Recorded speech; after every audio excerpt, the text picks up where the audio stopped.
जी, तारीख पे तारीख, तारीख पे तारीख, तारीख पे तारीख, ये तो आपने बड़ा मशहूर मकूला सुना हुआ है। लेकिन यहाँ पे कुछ तारीखें पाकिस्तान के इन इलेक्शंस में तो दी जाती हैं। गोया कि आज भी इमरान खान साहब ने एक नई तारीख का ऐलान कर दिया है असम्बलियों को तहलील करने के लिए। लेकिन एक इलेक्शन पाकिस्तान में ऐसे भी हैं जिनमें तारीख बदलती नहीं है। बहुत कम तारीख में ऐसा देखा गया है कि उनकी तारीख में कोई नई तारीख दी जाए। तो वो इलेक्शन डेफिनेटली आप जो समझ रहे हैं वही है। पाकिस्तान की सबसे ज़्यादा पढ़ी लिखी कम्यूनिटी को रिप्रेजेंट करता है। पाकिस्तान की सबसे ज़्यादा जो एजुकेटेड और सबसे ज़्यादा मुनज़्ज़ब किस्म की एक कम्युनिटी है और सोसाइटी है, उसको जो है वो रिप्रेजेंट करता है, और वो है बार के इलेक्शंस, वकला के इलेक्शंस। उस सिलसिले में हमारे पास एक बहुत ही अच्छी स्टोरी है, मैं उसमें आपको शेयर करता चलूँ कि एक बच्चा जब स्कूल जाता था तो उस वक्त वो अपने बैग के साथ साथ अपने दोस्तों या अपने साथ आने वाले दूसरे क्लास फेलोज़ के बैग का भी ख्याल रखा करता था कि कहीं किसी के बैग में कोई पेंसिल की कमी तो नहीं है, कोई किताब तो नहीं उसके मिसिंग है। अपना लंच बॉक्स भी उनके साथ शेयर करता था। वक्त बदलता चला गया, जब वो कॉलेज चला गया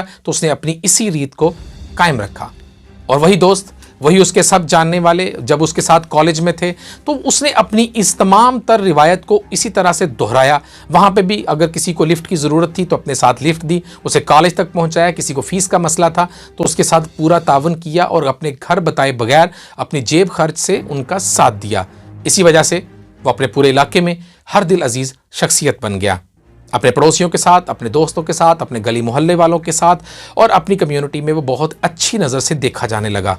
उसके अंदर ये जो क्वालिटीज़ थी ये लीडरशिप की क्वालिटीज़ में बदल गई।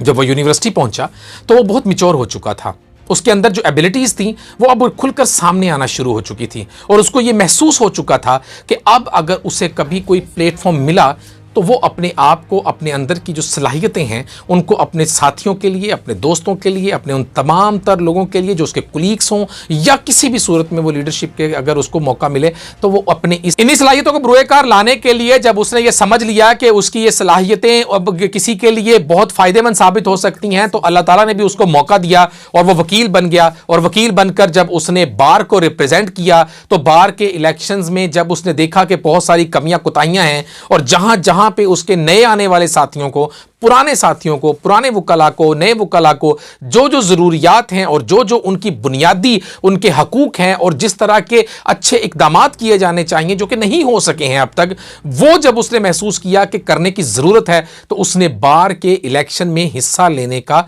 सोच लिया। जी,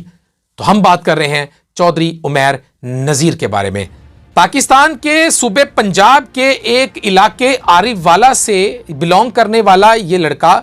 अब एक अपने अंदर कायदाना सलाहियतें रखता है, और वहाँ के बार इलेक्शन में बार के सदर के लिए अब अपने आप को नॉमिनेट किया है, और तमाम दोस्तों ने और उनके तमाम वकला ने उनको बहुत ज़्यादा अप्रिशिएट करके इस ओहदे के लिए मुंतखब करने के लिए इलेक्शन में खड़ा किया है। और ये उनकी जितनी बातें जो हमने आपको बताई हैं ये हमने कन्फर्म करके और अपने ज़राए से इसको तस्दीक करने के बाद ये आपको बताई हैं कि ये उनकी पर्सनैलिटी है। और इसलिए चौधरी उमैर नज़ीर, जो कि इस वक्त बज़ाहिर ऐसा लग रहा है कि वो यकतरफा मुकाबले में जीत जाएंगे, और यकतरफा मुकाबले में वो अपने अंदर तमाम तर सलाहियतों को बुरुएकार लाकर अपने तमाम दोस्तों को, अपने तमाम वकला को और वकला बरादरी के मसाइल को हल करने के लिए वो भरपूर कोशिश करेंगे। चौधरी उमैर नज़ीर इस वक्त हमारे साथ मौजूद हैं, राब्ता करते हैं और उनसे उनकी तमाम तर इस कैंपेन के बारे में उनसे पूछगछ कर